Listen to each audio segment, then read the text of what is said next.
2020년 코로나 시대를 겪으면서 전 세계적으로 확산되는 문화가 있었습니다. 굉장히 독특한 문화가 하나 발생했어요. 그것은 유럽 사회에서 시작된 일인데, 유럽 사회를 지나서 미국을 지나서 우리나라에서도 확산되는 문화가 있었습니다. 그것은 혐오의 시대였어요. 코로나 시대에서 다른 인종, 다른 문화, 다른 사람에 대한 혐오가 전 세계적으로 확산되었습니다. 특별히 젊은 층들을 중심으로 이 혐오에 대한 문화가 발생했고요. 유럽에서 시작됐던 거는 그 난민 문제로부터 시작되었어요. 난민 문제로부터 시작돼서 미국 사회에서의 이 혐오의 정치적인 혐오의 발언들, 그것이 한국 사회로 넘어오면서 한국에서도 동일한 혐오의 시대를 젊은 층들을 중심으로 시작되었습니다. 이 혐오라는 단어는 사실 정치권에서 많이 쓰는 단어입니다. 그런데 저는 설교 시간에 정치적인 얘기를 하고 싶은 건 아니에요. 정치적인 이야기로서 혐오에 대한 이야기를 하는 것이 아니라 코로나 시대를 지나면서 나 자신, 나의 가족, 나의 혈연, 내가 속한 공동체가 아닌 다른 사람에 대해서 적대적인 혐오를 가지고 있습니다. 그런데 더 중요한 거는 다른 사람을 향한 혐오를 넘어서 오늘날 젊은 세대를 제 개인적으로 정의하자면 자기 혐오 세대라고 규정할 수 있습니다. 젊은 층들을 중심으로 자기 자신에 대한 혐오가 넘쳐나고 있는 것이 한국 사회에서도 큰 문제로 발생하고 있습니다. 사실 자기 혐오라는 단어는 심리학에서 나온 말입니다. 심리학적으로 접근하자면 자기 혐오란 자기 자신에 대해 지속적이고 강한 부정적 감정을 느끼는 상태를 말합니다. 이것은 단순히 자존감이 낮다 이런 의미가 아니고요. 자기 자신의 존재 자체를 부정하려는 감정입니다. 심리학에서는 이것이 단순한 부정적 감정을 넘어서서 정서적 적대감 및 자기 비판의 패턴으로 파악된다고 합니다. 자기 혐오에 대한 주요 원인을 심리학에서는 이렇게 규정하고 있어요. 과거의 경험과 초기 관계, 그리고 두 번째는 사회적 비교 및 기대, 세 번째는 완벽주의 성향을, 그리고 네 번째는 정신건강 문제로, 다섯 번째는 문화적, 사회적 요인을 꼽고 있습니다. 자기 혐오가 심해지면 나타나는 현상이 있는데 심리학에서는 자아 개념의 왜곡, 관계의 어려움, 정신건강 저하의 현상들이 나타난다고 합니다. 이런 심리학적인 분석 요인들이 중요하지만 더 중요한 것은 자기 자신을 사랑하지 못한다는 것에 있습니다. 이것이 심해지면 자기 자신을 공격하는 모습을 보이는 것이 문제입니다. 전 개인적으로 자기 혐오의 반대 현상인 나르시시즘이 있습니다. 너무나도 나 자신을 사랑하는 거죠. 전 정말 제 자신을 사랑합니다. 여러분들이 웃든 비웃든 상관없어. 난 나를 사랑해. 나만한 사람이 없다라고 착각하죠. 자기 혐오도 문제지만 나르시시즘도 문제입니다. 이건 극단적인 거라 정말 안 좋은 거죠. 예전에 제가 즐겨보던 프로그램이 하나 있었는데 그것은 개는 훌륭하다였습니다. 개는 훌륭하다에서 강형욱 훈련사가 이야기했던 게 생각이 났어요.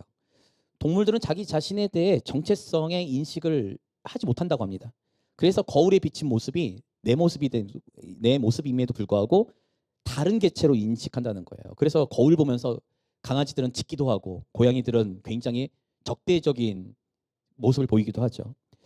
동물을 좋아하는 사람들의 유튜브 알고리즘에 아마도 가끔 뜨는 영상들이 있을 텐데 거울에 비친 자기 모습에 적대적인 공격성을 띠는 강아지나 고양이들의 영상들이 뜨기도 합니다.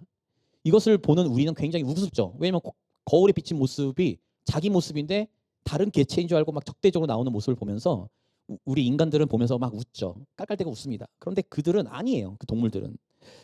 그런데 문제는 여기 있어요. 자기 혐오에 빠진 사람들의 특징이 이런 동물들의 모습과도 비슷한 모습을 보인다는 거예요. 거울 보는 것을 싫어하고 거울에 나타난 나의 얼굴을 보는 것을 싫어하고 두려워하는 모습. 이것이 나타나는 거예요. 참고로 제가 전에 생각하던 교회에서는 저랑 거의 맞먹는 나르시시즘인 자매가 있었어요. 굉장히 심합니다. 이 친구는. 그 교회는 1층 로비에 2층이 본당이었는데 1층 로비에서 교육자들이 서가지고 인사하는데 그 친구는 내려오면서 이렇게 굉장히 여자한 청년이었어요. 내려오는데 사뿐사뿐 내려와요. 그러면 저는 속으로 야 오늘은 도대체 무슨 일을 벌일까 이렇게 생각을 해요. 내려오면요 그 원피스 같은 걸 입고 오면 제 앞에서 한 바퀴 돌아요. 그러면서 그 당시엔 전도사였으니까 전도사님 저 이쁘죠? 이러면서 빙글빙글 돌아요. 그러면 저는 조용히 얘기하죠. 꺼져. 이렇게 얘기합니다. 하루는 내려오는데 이 까치발을 들면서 이렇게 내려와요. 그래서 내가 이렇게 했더니 옆에 이제 다른 교육자들 알잖아. 그 친구는 다른 교육자들한테 인사할 때 그렇게 안 하고 내 앞에서만 하거든요. 막 내려와요. 사뿐사뿐 내려와. 그러면서 치마를 살짝 들고서 이렇게 내려와. 그게 왜 저러나 이랬어요. 왜 저러나 했더니 내려오더니 저한테 발을 이렇게 올려서 보여주면서 구두 이쁘죠? 이러는 거예요. 제가 뭐라고 할게요? 꺼져. 이랬습니다. 그 친구랑 밥 먹을 어떤 상담을 할 일이 있어가지고 얘기하는데 밥을 먹는데 이 친구는 계속 핸드폰을 계속 이렇게 보는 거예요. 우리 자매들도 그렇잖아. 우리 여기 예배팀 자매들도 찬양부로 기도하다가 울잖아요. 그러면 앞에서 이렇게 있으면 앞에서 계속 뭐 거울 보면서 핸드폰 보면서 화장 고치고 막 난리가 나. 그냥 그 친구 계속 이렇게 밥 먹으면서 이렇게 보는 거야. 내가 얘기하고 있는데. 그래서 열이 받아가지고 제가 핸드폰 뺏었어요. 뺏었어. 그랬더니 밥 먹다가 말고 어떻게 하냐면 숟가락 뒷면을 보면서 보는 거야. 야, 너 도대체 뭐 하냐 이랬어요. 그랬더니 전도사님, 여자들에게 가장 큰 그 두려움은 거울을 보지 못하게 하는 게 되게 크대요. 그래서 아무것도 거울도 없고 아무것도 비치는 게 없는 방에 가두면 자기는 5분도 못 견뎌서 돌아버릴 거라고 막 이런 얘기를 하는 거예요. 그래서 제가 그랬어요. 너는 환자다 이랬거든요. 환자예요. 나르시즘. 그러니까 저는 거의 저만큼의 나르시즘을 가진 청년을 그때 처음 봤어요. 그 친구 같은 경우는 저한테 그런 거예요. 전사님 저 길거리 다니면 헌팅도 당해요. 막 이러는 거예요. 그래서 내가 귓속말로 웃기지 마 이랬어요. 그러다가 진짜로 삼성역에서 교회로 가려고 거기에 이제 학원 자스에서 공부하고 그러니까 지하철 타고 이동하는데 내 앞에서 어제 많이 보내가 이렇게 가요. 여자인데 내가 도대체 이 동네에서 아는 여자가 있을까? 뒷모습이 어디서 많이 봤어. 그러던데 뒤에서 어느 남자가 막 가더니 이게 툭툭 치는 거예요. 그래서 돌았는데 제가 아는 그 나르시시즘 청년이야. 그래서 어제 모른 척 남자친구가 보다 이렇게 모른 척하고 지나갔어요. 지나갔는데 우연찮게 같은 열차에 탔어요. 그 자리에 바로 제 옆 거기 문으로 들어가서. 그래서 제가 그 지하철에서 만났어요. 그래서 너 남자친구는 어떠고 했더니 남자친구 아니에요 이러는 거예요. 그러면 뭐야 했더니 번호 좀 알려달라고. 헌팅을 당하는 걸 내가 봤어요. 그래서 이런 일이 진짜 있구나. 야 이건 꿈에도 꿀 수 없는 일인데 막. 그랬습니다. 이것도 문제고 저것도 문제예요. 자기 보면서 막 나를 혐오하고 나 자신에 대한 존재를 막 부정하고 막 이러는 자기 혐오도 문제지만 이런 나르시즘도 문제입니다. 사회 심리학적으로 보면 현재를 살고 있는 여러분들 청년들의 문화가 자기 혐오에 빠지기 쉽습니다. 특별히 SNS를 통해 다른 이들과 비교하면서 몇몇 사람들이 비춰지는 그들의 삶 가운데 보여지는 그 모습을 보면서 현실에 있는 현재의 나의 내 모습과 비교하면서 자기 혐오에 빠지는 경우가 많습니다. 특별히 우리 자매들이 그럴 겁니다. 외모를 비교하기도 하고 남자들 같은 경우는 경제력을 비교하기도 하고 삶의 양식을 비교하기도 합니다. 더 나아가서 요즘 공중파에서 유행하는 프로그램이 있어요. 리얼 프로그램들이 유행하죠. 특별히 공중파에서 무비판적으로 제작되는 리얼 프로그램을 통해서 호화스럽게 살고 있는 연예인들의 집과 삶의 모습을 보면서 우리는 자괴감에 빠지기도 합니다.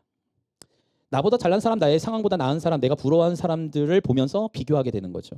그러면서 내 자신에게 스스로에게 하는 말이 있습니다. 나는 왜 이것밖에 안 될까? 나는 실패했어. 나는 역시 안 돼. 우리 부모는 나에게 실망감을 줬어. 더 나아가서 하나님은 나 같은 사람에게 실망했을 거야 라는 생각들을 갖게 되죠. 이런 이야기들은 다른 누군가가 여러분들에게 하는 말일 수도 있어요. 근데 더 중요한 거는 그 말에 긁히거나 타격을 받는 것은 내 자신이 나에게 하는 말이기도 하기 때문입니다. 그러나 누군가가 나에게 하는 말이 상처도 될 수 있지만 자신에게 하는 말들은 자기 혐오라는 결과물을 낳게 됩니다. 오늘 우리는 이런 질문으로 저는 여러분들에게 설교를 시작하려고 합니다. 나는 지금 누구의 눈으로 나 자신을 보고 있는가? 여러분들은 과연 누구의 눈으로 여러분들을 스스로를 바라보고 있습니까? 오늘 본문 16절의 말씀에 이렇게 나와 있죠. 자, 그러므로 우리가 이제부터는 어떤 사람도 육신을 따라 알지 아니하노라. 비록 우리가 그리스도도 육신을 따라 알았으나 이제부터는 그같이 알지 아니하노라.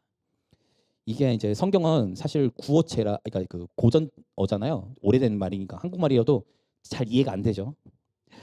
가끔 저도 그래요. 자, 여기서 중요한 건 이겁니다. 16절에 보면 이제부터라는 단어가 나와요.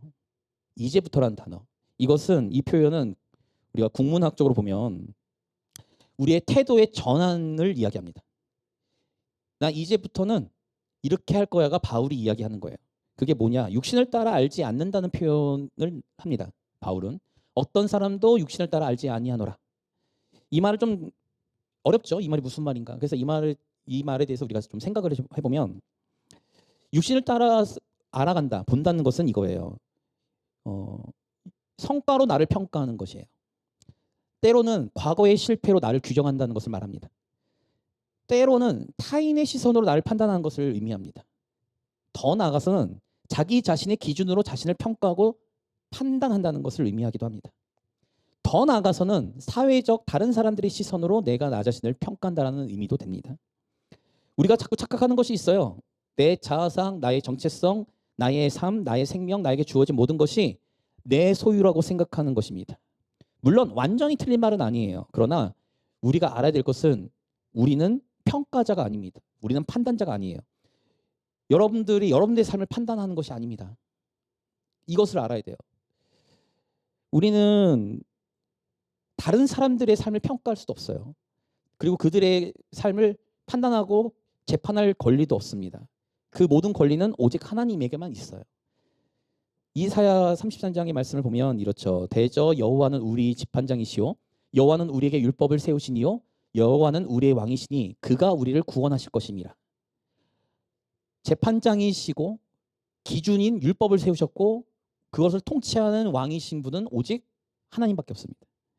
고린도전서 4장 3절에서 4절의 말씀을 보면 이렇게 나오죠. 너희에게나 다른 사람에게나 판단하는 것이 내게는 매우 작은 일이라. 나도 나를 판단하지 아니하노니 내가 자책할 아무것도 깨닫지 못하나 이로 말미암아 의롭다함을 얻지 못하노라. 다만 나를 심판하시리는 주시니라. 자, 바울 사도는 고린도전서 4장 3절에서 4절까지 말씀을 통해서 뭐라고 얘기하죠? 나도 나를 판단하지 않는다. 다른 사람이 나를 판단하게도 놔두지 않겠다라고 선언합니다. 왜요? 나를 판단하실 분은 오직 하나님뿐이시기 때문에 그렇습니다. 내가 다른 사람들을 판단하는 것은 교만입니다. 그럴 자격이 없는데 내가 다른 사람을 판단하는 것, 그거는 교만이죠. 그리고 내가 내 자신을 판단하는 것은 오만입니다. 우리는 얼마나 많은 교만 가운데 살고 있으며 우리는 얼마나 많은 오만한 삶을 살고 있는지 여러분들 스스로 좀 돌아보셨으면 좋겠어요. 다른 이들을 판단하고 정죄하는 것은 성경에서 분명히 죄라고 말씀하고 있습니다. 그러나 자기 혐오 속에 빠져 나 자신을 정죄하는 것 역시 죄입니다. 요즘 우리 청년들은 신실해서 드라마를 안 보잖아요. 그렇죠? 나 맨날 거의 2년 동안 2년 넘게 내가 맨날 드라마 얘기하면 되게 생뚱생뚱 날 쳐다보잖아. 요즘 드라마를 보면 요 근래 다시 판사가 주인공으로 나오는 드라마가 많이 있습니다. 제가 최근에 봤던 드라마로는 프로보노 있었고요. 지금 방영 중인 판사 이한영, 예전에 제가 재밌게 봤던 악마 판사, 2판, 4판, 친애하는 판사님께, 소년 심판, 미스 함무라비 뭐 이렇게 등등이 있었어요. 되게 많죠? 물론 챗GPT한테 물어봤습니다. 한 가지 우리가 생각해 보고 싶은 것이 있어요. 우리가 지금 제가 쭉 나열했던 드라마를 넘어서서 재판의 모습을 보여주는 요즘 뉴스에 많이 나오잖아요. 보면 판사가 들어오고 나갈 때 경외감을 표시합니다. 다 일어나야 돼요. 그 이유가 뭔지 아세요? 판사에게 그 판사의 판결이 우리의 삶에 우리의 인생을 결정하기 때문에 그렇습니다. 우리가 그것을 알아야 돼요. 저는 이제 오래전에 개인적으로 파산 신청을 해봐서 알아요. 파산 신청을 하면서 이제 면책을 신청했는데 그 면책을 받았을 때 그게 이렇게 주문으로 나오거든요. 이렇게 판결문으로 이렇게 나와요. 그게 저한테 와요. 그걸 받아서 봤을 때 그 기쁨은 여러분들 아무도 모릅니다. 그러니까 그동안 나를 얽어매고 나를 짓눌렀던 그 빚이라는 곳에서 그것을 면책받았을 때 그 자유함은 대단해요. 단지 파산 신청을 해가지고 면책을 받았음에도 기쁜데 억울하게 누명을 썩은 억울한 일에 휘말려서 그런 무죄 선고를 받을 때 기쁨은 더하겠죠. 재판에서의 판사의 선고는 굉장히 우리의 인생에 막대한 영향을 미칩니다. 자, 그러면 우리의 판단자이시며 우리의 재판관이신 하나님은 우리를 보면서 뭐라고 판단하시고 결과를 내실까? 오늘 본문 17절 말씀입니다. 그런즉 누구든지 그리스도 안에 있으면 새로운 피조물이라. 이전 것은 지나갔으니 보라 새 것이 되었도다. 하나님은 우리에게 이렇게 판결하고 계세요. 그리스도 안에 있으면 새로운 피조물이래요. 이전의 모습들, 그 모습들은 하나님은 기억치 않으신다는 거예요. 그러면서 하나님께서는 뭐라고 판단하시냐? 새 것이 되었다고 얘기하시죠. 우리의 삶, 우리의 영혼의 재판관이신 하나님은 우리를 향해서 이렇게 선포하셨어요. 그런데 우리는 자꾸만 나를 육신의 기준에서 세상의 기준으로 나를 바라보고 판단하면서 잘못된 결론을 내리는 경우가 많습니다. 하나님의 눈으로 새롭게 된 나를 보는 것이 아니라 세상의 기준과 사람의 시선과 나의 판단으로, 나의 왜곡된 거울로 나를 바라보는 오류를 아직도 우리는 범하고 있다는 게 문제죠. 로마서 14장 4절의 말씀에 이렇게 나오고 있어요. 남의 하인을 비판하는 너는 누구냐? 그가 서 있는 것이나 넘어지는 것이 자기 주인에게 있음에 그가 세움을 받으리니 이는 그를 세우시는 권능이 주께 있음이라. 우리 삶의 주인은 하나님이십니다. 우리의 삶을 인도하시는 분도 하나님이십니다. 온 땅의 주인도 하나님이십니다. 주인 대신 하나님의 권한에 도전하는 것은 교만한 거예요. 하나님의 판단은 끝났어요. 그리스도 안에 있으면 우리는 새로운 피조물입니다. 새롭게 되었어요. 하나님은 그렇게 바라보시는데 우리는 자꾸 그 새로운 하나님, 나를 바라보시는 그 하나님의 관점이 아닌 자꾸만 세상의 관점, 나의 관점, 사람들의 관점으로 나 자신을 아직도 바라보고 있는 게 문제죠. 그러니 복음의 자유를 누리지 못하는 것입니다. 우리가 놓치지 말아야 할 것은 이겁니다. 하나님은 이미 용서하셨어요. 복음은 이미 우리를 자유하다고 선포했습니다. 그런데 우리는 자꾸만 이런 생각들을 가질 때가 있죠. 나는 지금도 나에게 유죄 선고를 하고 있지 않는가? 하나님보다 내가 나를 더 심하게 정죄하고 있지는 않는가? 여전히 이전 것으로 오늘의 나를 판단하고 있지 않는가? 오늘 설교의 결론은 이겁니다. 나는 더 이상 정죄하지 않는다. 이게 설교 제목이죠. 나는 더 이상 나 자신을 정죄하지 않는다. 이것은 이 제목으로 선택한 거는 여러분들에게 자기 위로하기 위해서 제가 이 말씀을 전하는 게 아니에요. 이것은 우리가 복음을 근거로 한 우리의 신앙 고백이어야 됩니다.